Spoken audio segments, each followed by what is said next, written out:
মালদা জেলার তৃণমূল বিধায়ক আব্দুর রহিম বকশির বিরুদ্ধে দেবোত্তর সম্পত্তি দখল এবং সেচ দপ্তরের জমিতে অবৈধ নির্মাণের অভিযোগে চাঞ্চল্য। ইতিমধ্যে এই দুই বিষয়ে রতুয়া থানায় লিখিত অভিযোগ দায়ের হয়েছে। অভিযোগের ভিত্তিতে তদন্ত শুরু করেছে পুলিশ। দেবোত্তর সম্পত্তি দখলের বিষয়ে অভিযোগকারী জয়শঙ্কর ঘোষ বলেন, আমাদের যে দেবোত্তর সম্পত্তি আছে, দেবোত্তর সম্পত্তি আমরা পুনরুদ্ধার করতে চাই।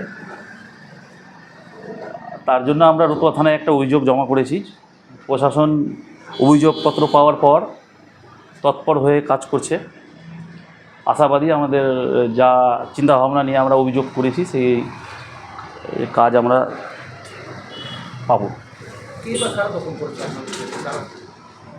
এখানে আমরা প্রতিপক্ষের নাম দিয়েছি, সবার তো নাম নাই, আমরা 9 জনের নাম আমরা জমা করেছি। উনি বলেছেন যে আমরা আলোচনা সাপেক্ষে জায়গা আমরা ছেড়ে দেবো। উনি একাই একমাত্র উনিই বলেছেন, রহিম বকশি বলেছেন যে আমরা এই বিষয়গুলো টোটালটা যখন জানলেন উনি বললেন যে ঠিক আছে, আলোচনা করে আমি ঝামেলাটা করবো না, আমরা মিটমাট করে নিই। উনি জায়গা ছেড়ে দেবেন বলেছে।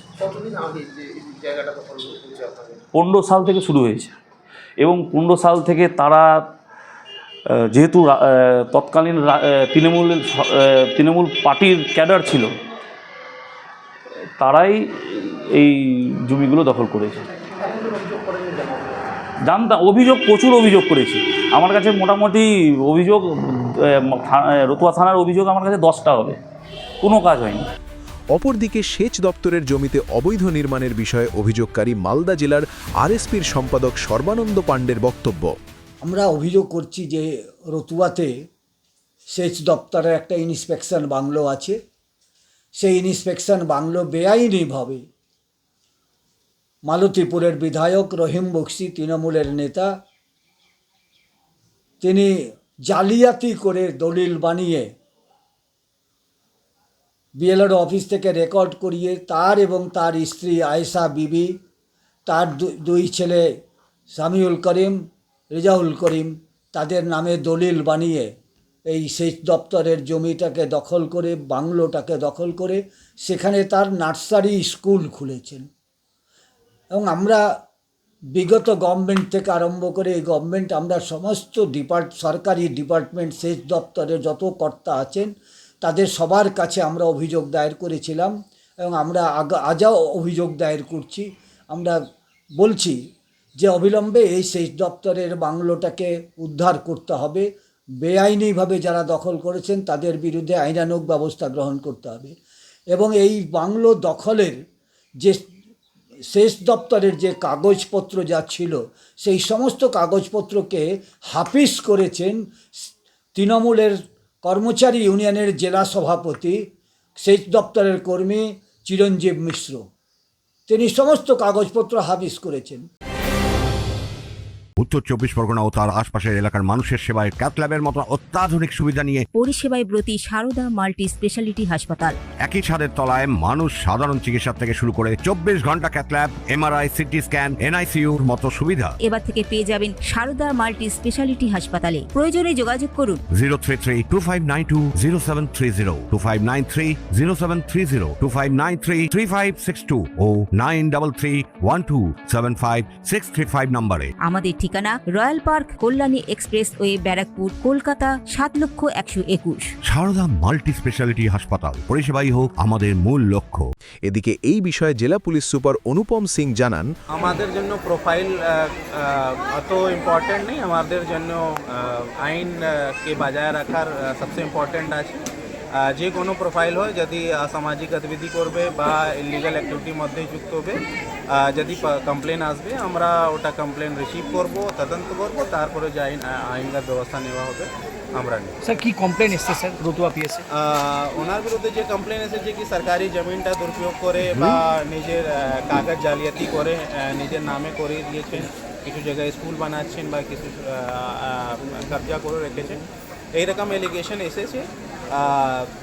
এটা আমাদেরকে ব্যাপকভাবে খতিয়ে দেখতে হবে। বিভিন্ন ডিপার্টমেন্ট থেকে আমাদেরকে ডকুমেন্টস কালেক্ট করার দরকার আছে। আমরা প্রপার ইনভেস্টিগেশন করব, তারপরে যা ব্যবস্থা হবে।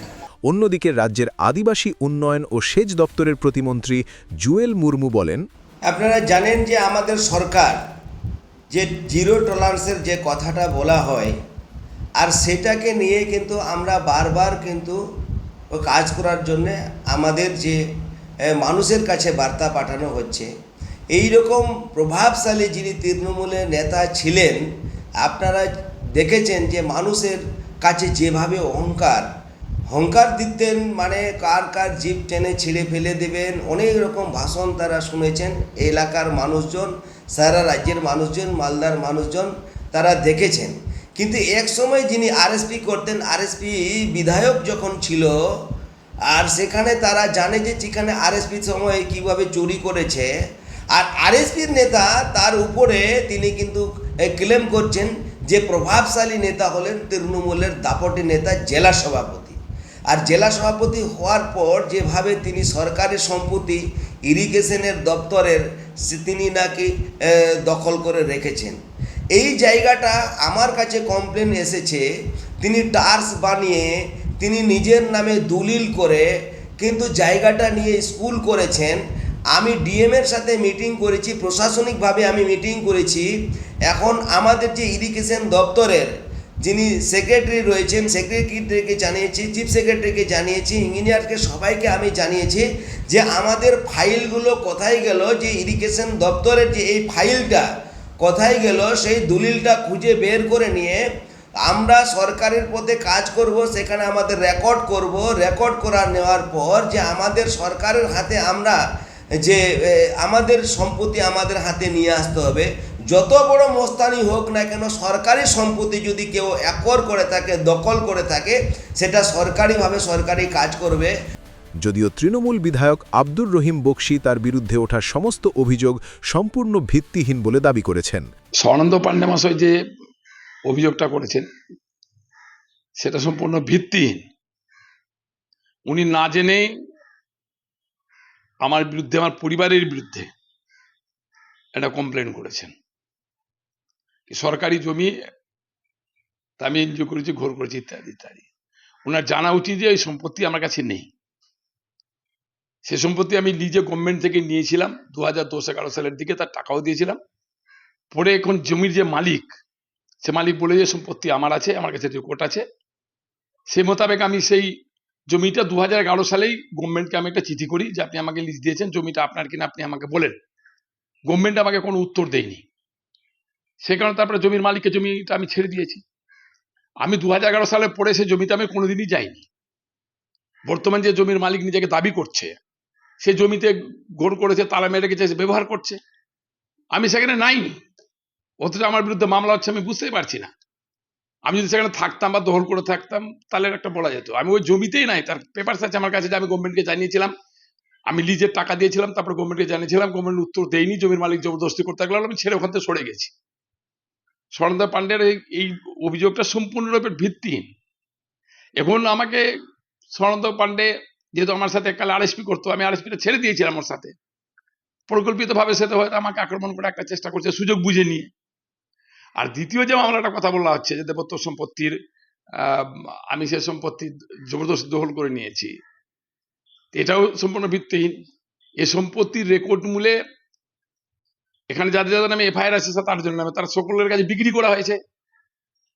যিনি বিক্রি করেছেন তিনি কি মূল্যে বিক্রি করেছেন রেকর্ড থেকে সবাই কিনেছে, বাড়ি করেছে, কেউ জনের 2তলা 3তলা বাড়ি আছে, আবার একজন বাড়ি করে সেখানে আইসিডিএস অফিস, সরকারি অফিসের ভাড়াও দিয়ে দিয়েছেন, সেখানে ভাড়াও চলছে। বর্তমানে 2 অভিযোগের তদন্ত চলছে। তনুজ জৈনের রিপোর্ট, নিউজ বেঙ্গল টুডে।